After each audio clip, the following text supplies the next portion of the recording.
इनकलाब ईरान के बाद 1979 के बाद ज़्यादा हुए। ठीक है। यानी इंडिया के वज़ीर आज़म उनका ज़्यादा दौरे हैं, और जो ईरान की हुकूमत है उनका, चाहे वो रहबर हो, चाहे उनका सदर हो, चाहे उनका वज़ीर आज़म, उनके दौरे ज़्यादा हैं। और एक मरतबा तो प्रेसिडेंट हातमी उसको बाकायदा इसकी जो 25 जनवरी को होती है ना, परेड होती है जी इंडिया की, उसका चीफ गेस्ट था। क्या बात है। यानी कि स्टेटस वो कैसा देते हैं कि हमारा सबसे बड़ा दिन है, आज़ादी का दिन है हमारा, उसका चीफ गेस्ट ईरान का सदर खातमी था। ये ताल्लुकात है उनके। वो जब इंपोर्ट करते हैं, एक्सपोर्ट वो क्या करते हैं, वो राइस करते हैं, बासमती राइस, एग्रीकल्चर प्रोडक्ट्स बहुत ज़्यादातर बासमती राइस। टेक्सटाइल भी अच्छी खासी करते हैं एक्सपोर्ट ईरान को। हाँ करते हैं, लेकिन जहाँ पर बासमती राइस का वगैरह वो का तो आ जाता है, वो होता है। एग्रीकल्चर प्रोडक्ट बहुत सारी हैं, मशीनरी भी है, इंजीनियरिंग भी है, फर्टिलाइज़र भी हैं, मतलब इंफ्रास्ट्रक्चर के हवाले से भी हैं। तो जो इंपोर्ट करते हैं वो चाइना के बाद इंडिया दूसरा बड़ा मुल्क है, चाइना के बाद, जो कि ईरान से ऑयल इंपोर्ट करता है। लेकिन इंडिया भी फंसा हुआ बेचारा, इंडिया भी फंसा हुआ बेचारा। यार, जिसने बैलेंसिंग एक्ट रखना है उसको तो हम बेचारा कहेंगे। अच्छा, ये कैसे? देखो ना, जिसने ईरान और इजराइल, ना ईरान को इंडिया पे कोई इतराज़ है, ना इजराइल को इंडिया पे कोई इतराज़ है। यार ये कमाल नहीं है? तो सही। साड़ी अतवारी होवे थे, हमारे इजराइल के साथ कोई ताल्लुकात नहीं है। अंदरूने खाना कोशिशें तो हुई हैं जिस पे हमने शो भी किया था, लेकिन वैसे हमारे ताल्लुकात तो नॉर्मलाइज नहीं हुए। तो ईरान के साथ भी हमारे मोहब्बत वाले ताल्लुकात नहीं रहे।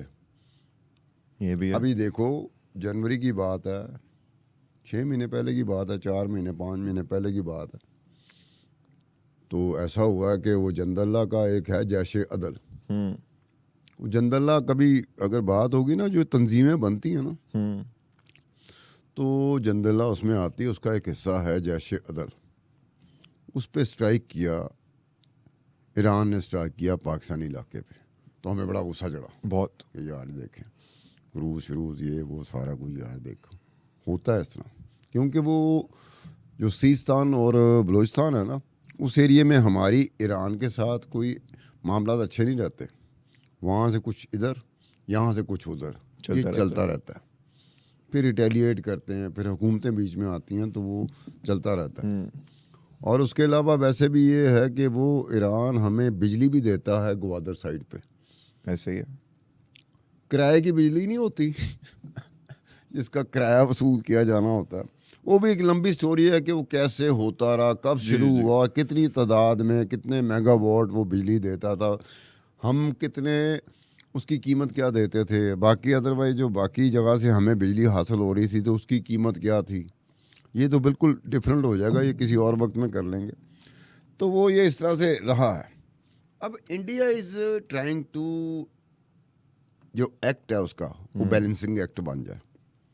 पाकिस्तान का मसला नहीं है, पाकिस्तान का मसला ये बन गया, सैंक्शन आ गई ना। अब आपने देखना ये है कि कितना लंबा आपने लेके चलना। ईरानी सदर अभी 24 घंटे ही हुए हैं, मेरे ख्याल 24 घंटे नहीं हुए, लगभग गए हैं। क्या तासुर पड़ेगा उधर? लो जी, ढेर हो गए। अगर हम ढेर हो गए तो जिसके इम्कान ज़्यादा है, वो हमारे पास कोई चीज़ है, ये चाय नहीं है जो मैं पी रहा हूँ, मुझे डर है कि ये भी कहीं बाहर से ना आती हो। हमारे पास तो कुछ होगा तो फिर असी चौड़े होकर बैठांगे ना। जैसे इंडिया के पास बहुत कुछ है जो उनका अपना है, इसी वजह से वो बड़े चौड़े होकर बैठते हैं। और हम जो होता है ना, हमारे पास माँ सवाए लगवियात के हमारे पास कुछ नहीं रह जाता, वो भी पब्लिक लेवल पे, हुकूमती सतह पर ना बढ़ के ही होती हैं बस, जिस पे हम चल रहे होते हैं। अब उसको कैसे आपने करना है? ईरान ने तो आपको टेस्ट केस में डाल दिया, ईरान ने तो बड़े आराम से आपको टेस्ट केस में डाल दिया कि आओ जी। और देखो, उस एक वक्त में जब हमारी तरफ से जंग शुरू हो चुकी है, वो एक ख़ास किस्म की जंग है। पहले इजराइल ने हमला किया सीरिया पे, दमास्कस पे, और एक काउंसलेट पे हमला किया, बंदे मार दिए। उसके जवाबी तौर पर ईरान ने हमला किया, एक मोर ऑफ अ स्टेटमेंट। और उसमें कई लोग ये कहते हैं, लोगों से मुराद ये है कि डिफेंस एनालिस्ट करने वाले बाहर के मीडिया में चीज़ें छपती हैं, उसको कभी कभी पढ़ लेते हैं हम लोग, तो उसमें कहा गया है कि ये जानबूझ के ईरान ने किया है, क्योंकि ईरान को एक ही चीज़ में फोकियत हासिल है, वो है मिसाइल। बाकी किसी में फोकियत उसे हासिल नहीं है, मिसाइल में है।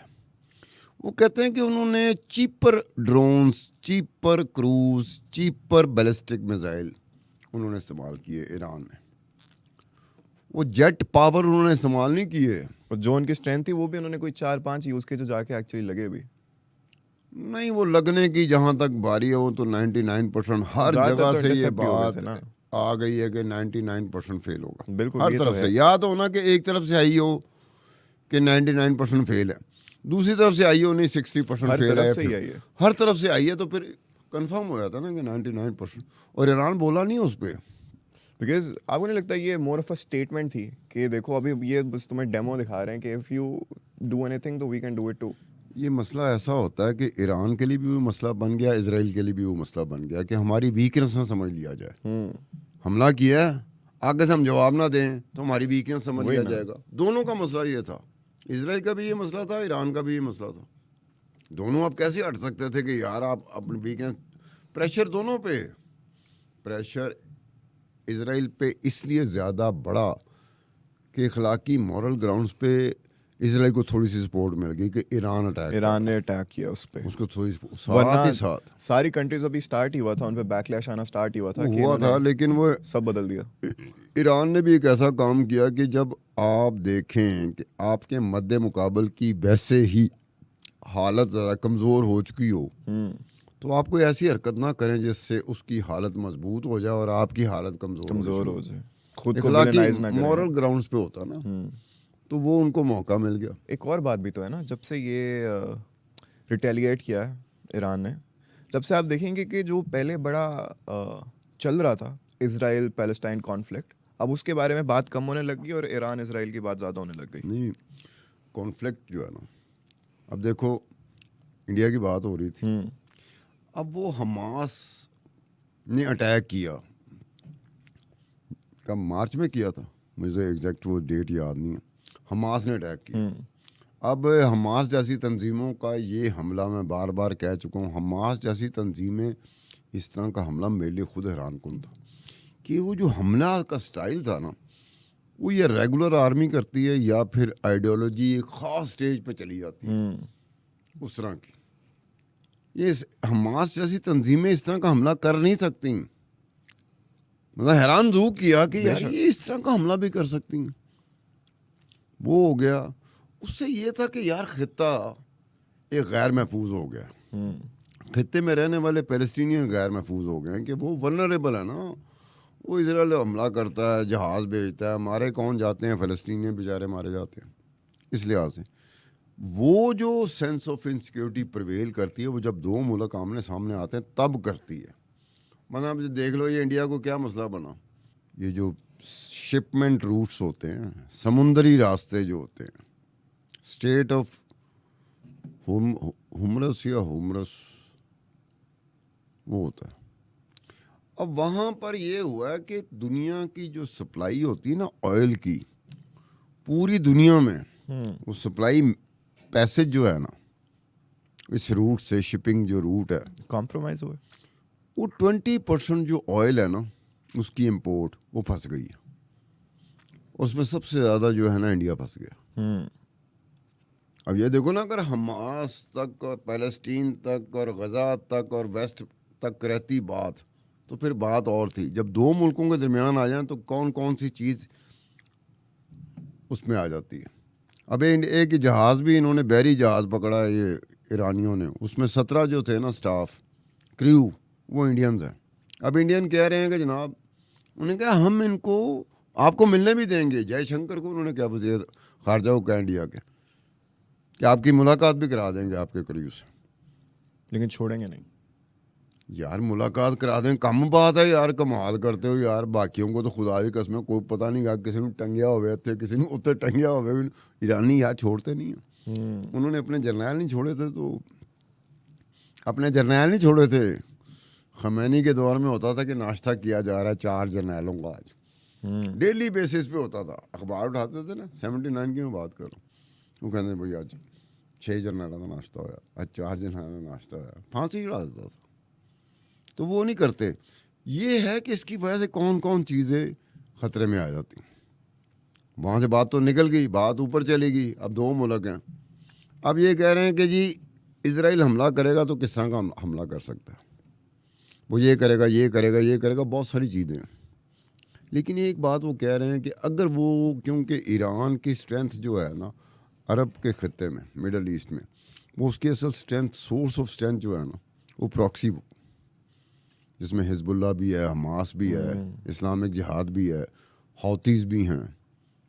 वो कह रहे हैं कि ये अगर इजराइल उनको वीक करता है, उनको उड़ा के रख देता है, तो ईरान के कमज़ोर होने का है कि ईरान कमज़ोर हो सकता है ख़त्े के हवाले से।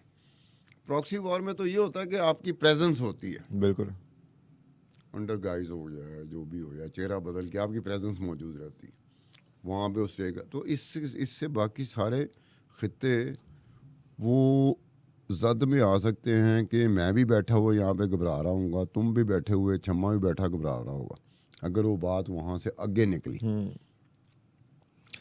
तो फ्यूचर में, अब ये सब तो ठीक है, अब फ्यूचर में हमारा क्या रिस्पॉन्स होगा इन सब पे? हमारा क्या, हम एक मर्तबा फिर साबित करेंगे पूरी दुनिया के सामने कि जनाब हम माड़े लोग हैं, बस हमारे मुंह से कुछ निकल जाता है। तो मतलब ये एक्सपेक्ट कर सकते हैं हम कि जैसे गैस पाइपलाइन का प्रोजेक्ट रुका पड़ा है, उस तरह ये भी यार गैस देखो 2019 के बाद इंडिया सैंक्शन की जद में आया था। 2019 के बाद जब ये ऑयल का बताया ना कि चाइना के बाद सबसे बड़ा जो इम्पोर्टर था ईरानियन ऑयल का, वो इंडिया था।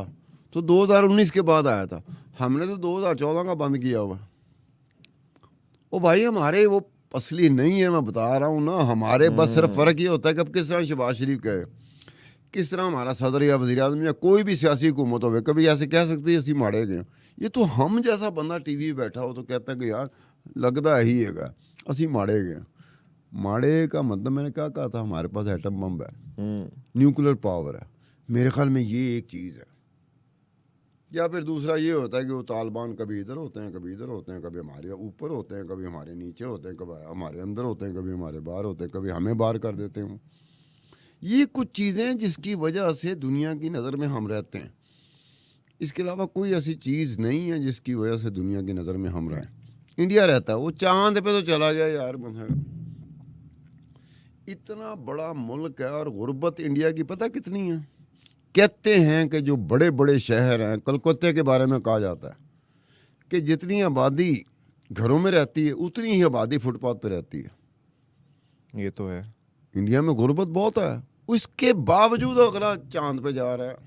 हमारे पल्ले क्या रह गया? हमने तो यही करना, मैं तुम्हारी टांग खींच रहा हूँ, तुम मेरी टांग खींच रहे हो।